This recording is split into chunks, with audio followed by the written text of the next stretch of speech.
Эти американские папиросы, они очень хорошие. Speak English, comrade. Remember, it is about the only freedom you do not have in this town. This American town. Americans, they have too many freedoms. That is another thing you must remember, comrade. For one day it will be your mission to destroy those bourgeois capitalist freedoms.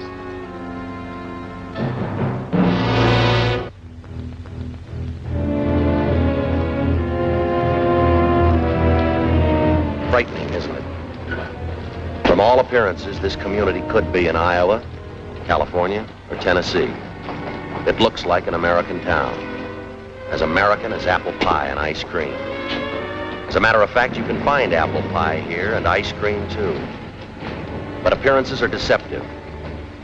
This is not an American town. However, it may be assumed that such a town does exist, shrouded in secrecy and protected by utmost security, deep behind the Iron Curtain. You might call this a college town, communist style, as part of a long-range plan to destroy our free way of life. These young communists are studying the economic, political, and religious institutions that are the very heartbeat of America. The courses here in this strangest of all schools: espionage as a science, propaganda as an art, sabotage as a business. This nameless American city, deep in the vastness of the Soviet Union, it stands as a symbol of Russian treachery, of long-range communist conspiracy. This town may appear to be an accurate likeness of a typical American community, but it's a fraud. It isn't free. Now, let's take a look at a genuine American town and a genuine American. I want you to meet Jerry Donovan. He's proud of his country, but prone to take his liberties for granted. Oh, he's aware that someone must assume responsibility for those liberties, for our free way of life. Yet, when there's a job to be done, Jerry, like so many Americans, is apt to ask, why me?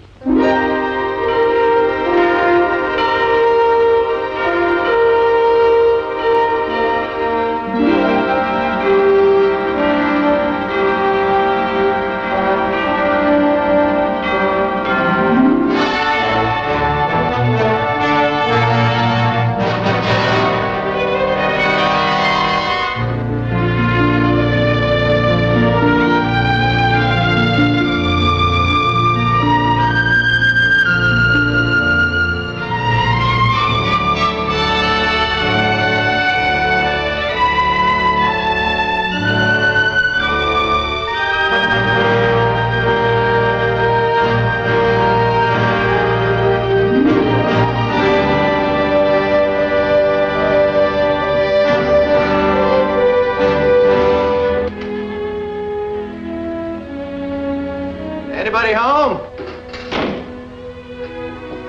Well, hi there, partners. What? Hey, what is this? You bad guy, take away our lens. What? He's on the warpath. You better send for the cavalry. Take him prisoner. Tie him up on a hill of red ants. Oh, now, wait a minute. I don't happen to like ants. You sit on that hill. Now, you got this all wrong. You see, I happen to be a good guy. Sit. Yes, sir. Hey, where are you going? Get him honey. Ants love honey. Oh, now, just a minute. All right, Indians, time to wash up. Dinner's almost ready. Right now. Dessert in the wigwam later. Oh, come on! Well, you saved me from a fate worse than death. Oh? How come we're even been so early tonight? Well, don't you remember you have a union committee meeting tonight? I just want to make sure you could make it. They don't expect me. I told them that your folks were coming here for dinner tonight. Oh, honey, Mom and Dad aren't due in for another week yet. Now you have plenty of time for the meeting, huh? Helen, you don't understand. I knew that your folks weren't going to be here tonight. You knew? Mm-hmm. Well, then why all the I nonsense? just told that to the fellas to keep from going tonight. Oh. Besides, my favorite TV show is on. Wouldn't want me to miss that, would you? Would you? Well, Jerry, you missed the last meeting. Don't you think you should be there? Honey, nothing ever happens at those meetings. Just a bunch of guys sitting around listening to themselves talk. Now, the important thing that really has me worried is what's for dinner tonight, stew or hamburger? Ha, ha, ha. There. Oh, boy. You like that? That smells good. I thought so. Jerry, would you say that I was a nag? Well, no more than average. Well, I'm afraid I'm going to be just this once. Why? Well, this morning you told me that you wouldn't be able to make the PTA meeting next Wednesday, right? That is right. Old Mrs. Potter reminds me of a lovesick hippo. Besides, Wednesday's my bowling night. Oh, Jerry, can't you think of anything besides bowling and television? Well, the way you talk about that PTA, you'd think it was some kind of a hush-hush government meeting to determine the future of the nation. They can struggle along without me. Well, what about Jimmy's father-son banquet tomorrow night? He's been counting on that for weeks, you know that. Well, now that is different. Wouldn't miss that for the whole world. Besides, I wrote my speech already. Oh? Yeah, I've been rehearsing it all week. Listen to this. Members of Troop 28 are gathered here tonight to discuss the ways and means of finding homes for Trooper Ryan's 6 new collie pups. How's that sound? Pretty bad. Yeah. No, I can hear them applauding already. Well, no, thank listen, you. just one more question. Just one. What about your reserve meeting, your next one? You missed the last one, and you missed the one. Well, honey, you go did. To all of those. All right, I'll tell you what. I will talk to my secretary in the morning and find out if my schedule will permit me to go to the next one. Would you quit bugging me? Bill Martin's here. I asked him to stay for dinner. Hey, that's good. I wanted to talk to Bill about how his team can beat state this year. Again? Well, he didn't listen to me last time. Now, Bill, this is the play you've got to watch out for. Now, their quarterback takes the snapback. Right. He hands off to the left half, who goes wide. Hey, Mom. Linda's putting coffee on her strawberry. Linda put coffee on a strawberry. All right. You finish your dinner now. You can be excused. Night, Daddy. Good night, beautiful. Listen, you clean your book, will you? Night, Daddy. Night, Jimmy. Night. You be a good boy. Coffee on a strawberry? Oh, well, I never thought. Hey, go to bed. Is there something on your mind? How can you tell? Want to break up the huddle? Now, Bill, this is a play you've really got to look out for. All right, fellas. Half time. Put up. Linda? Well, Bill and I have given serious consideration to the situation, taking into account our ages and... Oh, Daddy, Mother, we want to get married. I'm sorry to spring it on you so suddenly, Mother. I suppose it came as an awful surprise when... Really, sweetheart. Congratulations, Bill, and I might add, you're a very lucky young man. Thank you. Daddy? Well, if everybody's through kissing each other, I think there are a few things we ought to iron out. Now, don't get me wrong. Bill, I like you, you know that. I'm not against the marriage. Matter of fact, I think it'd be a fine idea. 4 or 5 years. In 4 or 5 years? You're both too young to get married right now. Mr. Donovan, I'm going to marry your daughter. And I'm not going to wait 4 or 5 years to do it. Thanks for dinner. I'll talk to you later. Good night, Bill. Bill! Linda. Honey, now let them go. Good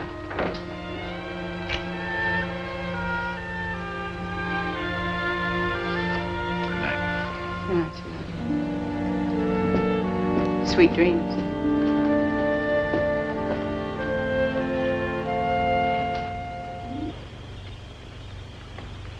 Picture of an American retiring for the night, going to bed in comfort, without worries or problems. Well, almost without problems. Linda and Bill may mean momentary worry, but in America there's always tomorrow, with its bright promise. And problems will work out. Somehow things always work out. Now in a few minutes, Jerry Donovan will be asleep. But tonight, instead of the sweet dreams his wife wished him, let's give Jerry a nightmare, a real red nightmare. Now, you remember that Russian town we saw earlier? The town that looked like it belonged in Kansas or Ohio or Vermont? Let's lift that town out of the Soviet Union. Let's superimpose it on Jerry's hometown. And those precious freedoms Jerry so complacently accepts. Let's see how many freedoms Jerry might lose if suddenly he had to live under communist domination.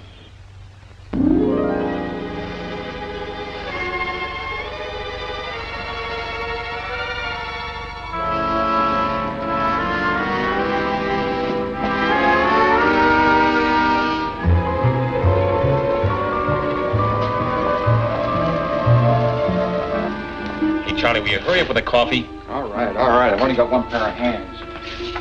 Jerry's a little confused. Things seem different now, and they should, because freedom has suddenly vanished.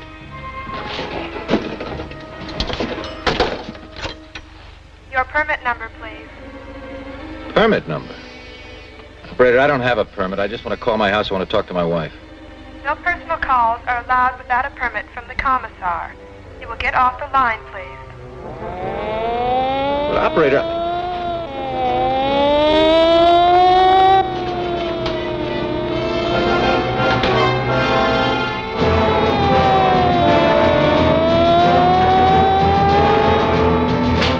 Say, what gives?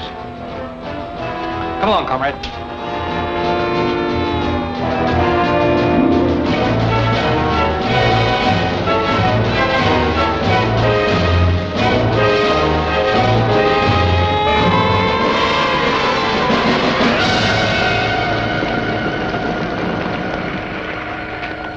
Now that you've become acquainted with the enlightened communist system, in contrast to the outdated capitalistic way of life, you are now prepared for the next step of your indoctrination, which will be most difficult.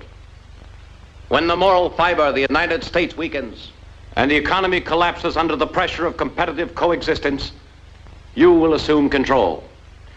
You will move into every phase of American political and economic life. It will be your responsibility, comrades, to purge the minds of the reactionary Americans so that they will welcome the enlightened Soviet system and conform without resistance to the dictatorship of the proletariat. Again, my congratulations, comrades. Continue the good work.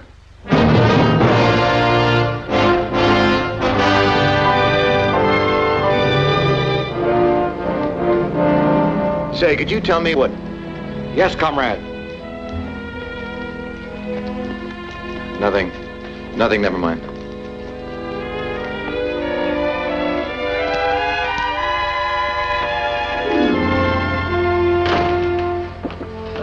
Thank God you're all right. I have something to do. Gee, Helen, I'm sorry I'm late. Something strange happened. Something very strange. I was standing in the plaza... Never mind that. But you are disturbing the children. Their meals are to be consumed without interruption. I don't blame you for being sore, but I'll make it up to you. Tomorrow night we'll have an early dinner at the steakhouse. Then we'll take the kids to the drive-in movie. That would be quite impossible. Tomorrow night you've been selected to address the Parent-Teachers Committee. The what? Oh, no, there must be some mistake. They don't want me. What would I talk about? How Jimmy's team lost the Little League Championship last year? The subject of your address has already been selected for you. The theme will be how the new communistic life benefits children. Now, wait a minute. What if I don't want to talk about that? What if I don't want to talk at all? I would advise you not to object. Recently, the party learned that you were on the debate team while in school. They were very disturbed that you kept this fact a secret from them. Experienced speakers are needed by the party. They'll make very good use of you. Sergeant, check the kitchen. You look in the back. I'll be upstairs. Hey! What is this? Where do you think you're going? We have no time for explanations. Already we are 15 minutes behind schedule. I don't care who sent your why. But you're not going to take another step until I see your warrant. Warrant? We need no warrant. As a member of the Young Communist League, your daughter has volunteered for farm work. She's to be transported immediately. The truck is waiting outside. Now, wait a minute. Let me get something straight. You say my daughter volunteered? That is correct. Here's the signature. Requesting transport to the People's Collective. Signature on that piece of paper is false. And everything you've said is a lie because my daughter would never leave here of her own free will. Sergeant! You've got no right to be in this house. I'm going to give you just 10 seconds to get out of here. Daddy? It's true, Daddy. I did volunteer for farm work.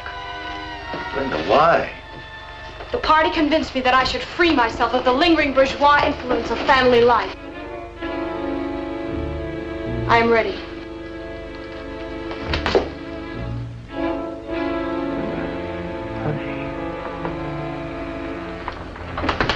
Do not interfere.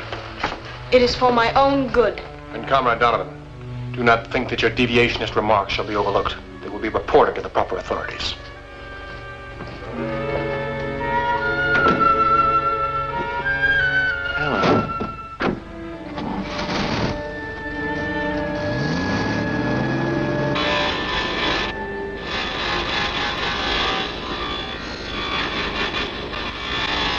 Hey, what's this quarter business? That's today's work, comrade.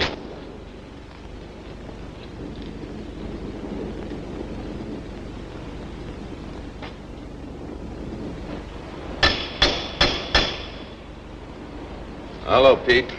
Having a little trouble. Bertha doesn't seem to be in a working mood. The lathe must be fixed immediately. You have a quota to fulfill. If you fail, we'll all be held responsible. I'm doing the best I can. Quarter or no quarter. I can't do anything till I get this fixed. Well, then I advise you work during your lunch hour. The quota must be met, and Comrade Commissar isn't interested in excuses. Yeah, I overslept. The kids get off to Sunday school all right? Oh, it's a beautiful day. As soon as they get back from Sunday school, why don't we all pile into the car and go over... Hey, what is this? Someone going on a trip? You could call it a trip. Actually, the children are going away to a state school. Now, wait a minute. Wait just a minute. I don't know what's happened to you or what they've done to change you, but you're not going to send these kids away. Oh, she's not sending us away. It was our idea. We learned in school that home life does not encourage the growth of the collective character which the party wishes to develop in its young people. It's your fault. You should have spent more time training us to think along party lines. As a member of the Young Pioneers, it will be my duty to report you. You better listen to me. All of you. I don't want to hear any more talk about state schools and party lines and collective character and deviationism. This is going to be a family again, and I know just where to start. You two are going to Sunday school, and you're going right now. Mommy, tell her! No use to argue. Mom! This time, I'm going to overrule the party. Come on. Dad! They've been poisoning you kids with those lies long enough. Now you're really going to find out what the truth is all about. We tried to tell you, Dad, but you wouldn't listen. There is no more Sunday school. Please take us home now, Daddy. Everybody's looking at us. It's a mistake. Somebody made a big mistake. Come on, we're going to get this straightened out right now. Come on. Come on inside. Come on, Jimmy.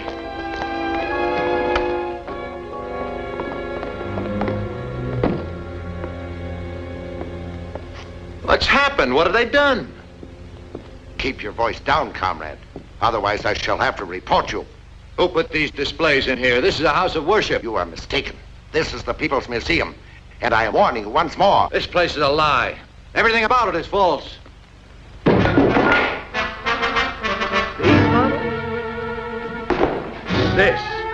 This was not invented by a Russian.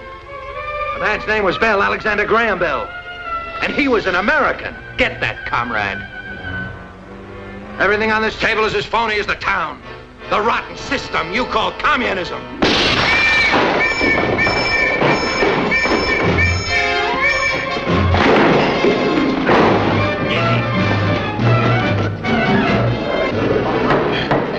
Comrade Donovan, you are accused of the following crimes against the state: subversion, deviationism, and treason. You have been given this opportunity to make a public confession of your treacherous violations. Just a minute. This is supposed to be a trial. Who says I'm guilty of anything? Where's your proof? The state needs no proof. It is up to you to prove your innocence. How can I prove my innocence if I don't know what I'm accused of? Subversion against whom? Deviationism from what? Treason against what government? The prisoner has been given his opportunity to confess. I ask now that he be sentenced. Now, wait a minute. You've got to listen to me. They say I'm guilty of crimes against the state, but it's the state that committed the crimes. Why, they broke into my home without a warrant. Armed soldiers. They took away my daughter. They desecrated a house of worship and replaced religious objects with phony displays, and they called it a museum. They even tried to turn my own kids against me. My wife. Helen, you were there. You know that what I'm saying is true. Tell them.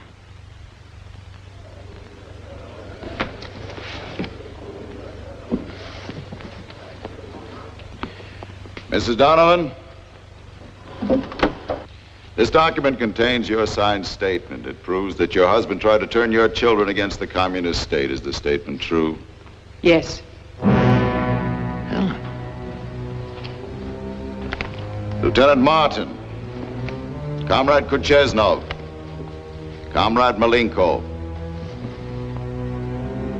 These documents contain your signed statements. They prove that Comrade Donovan is guilty of deviationism and treason. I want you to tell the court if these statements are correct. I will ask you each in turn. Comrade Kucheznov. Yes, the statement is true. Comrade Malenko. True. Lieutenant. The statement's true. There's no need to continue this trial. The evidence against the prisoner is overwhelming. I ask now that he be sentenced immediately. I want to see those statements. And maybe I'll have a few words to say in my own defense. The prisoner will step back into the box.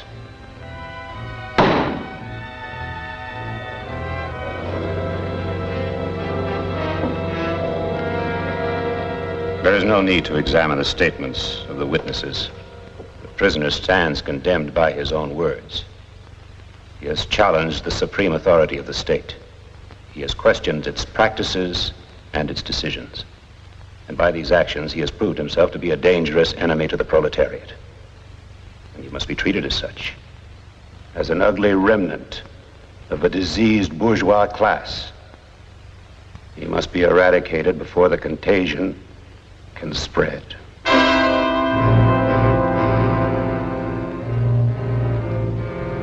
Comrade Donovan, you are hereby sentenced to be shot.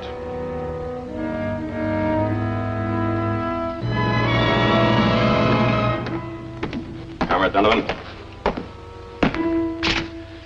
Comrade Donovan, do you know why you're here?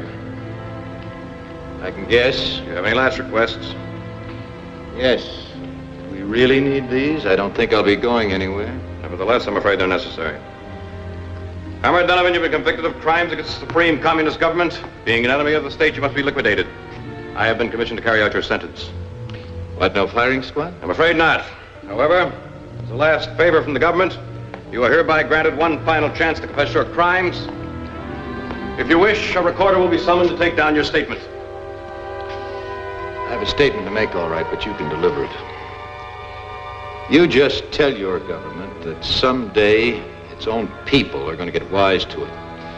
Someday there's going to be enough holes in that iron curtain that all of your people will be able to escape to freedom. You'll never be able to build a wall strong enough to hold them.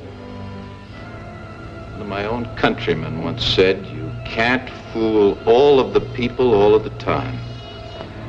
Believe me, you communists can't keep fooling the entire world. You can't even keep fooling your own people.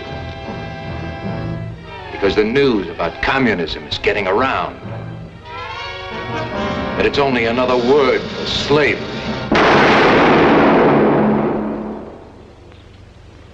Don't worry, Jerry. That bullet will never reach you. Because it's time to bring you back from your red nightmare. What you have seen is not entirely fiction. Greater brutality is taking place right now in countries which have been swallowed up by the communist machine. We know that Jerry is waking. Let's see if his dream has impressed him.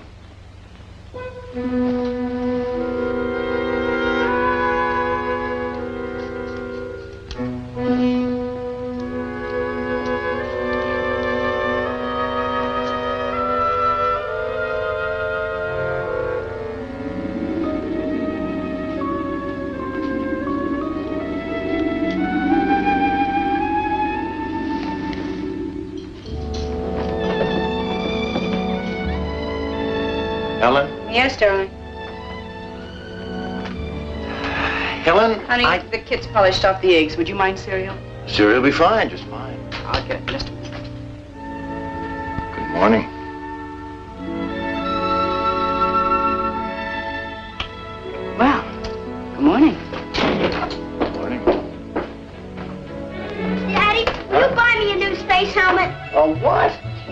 wide open spaces to outer space. Oh, he is he?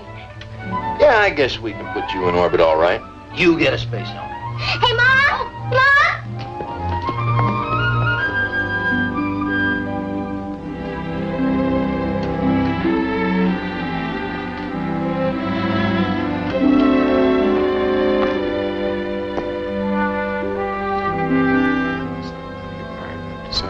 Hello there. Hi, Daddy. Hi. Mr. Donovan? Bill? If you two kids don't have this car in shape by now, I don't think you ever will. Well, If you'd like to talk some more about that marriage business, you better catch me while I'm in a good mood. Oh, Daddy. We've got something to tell you. Now, you haven't run off. no, that we haven't done. But we have decided to wait. Not 5 years, mind you. But at least I've finished my hitch in the service. That's a wise decision, Bill. Yes, indeed, I think that's a very wise decision. How about some breakfast? Good idea. Let's go.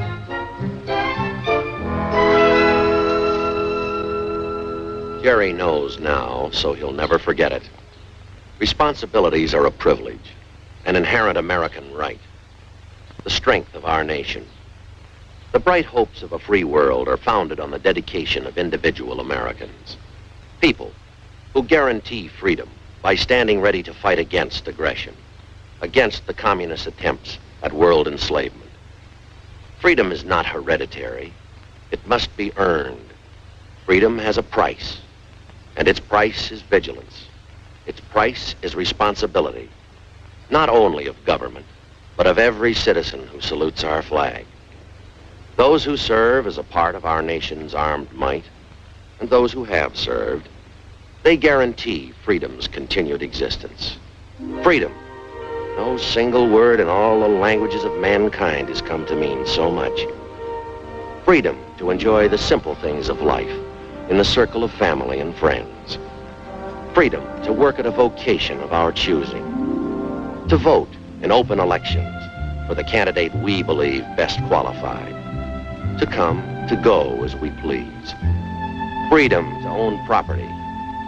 To enjoy the priceless heritage of life, liberty, and the pursuit of happiness.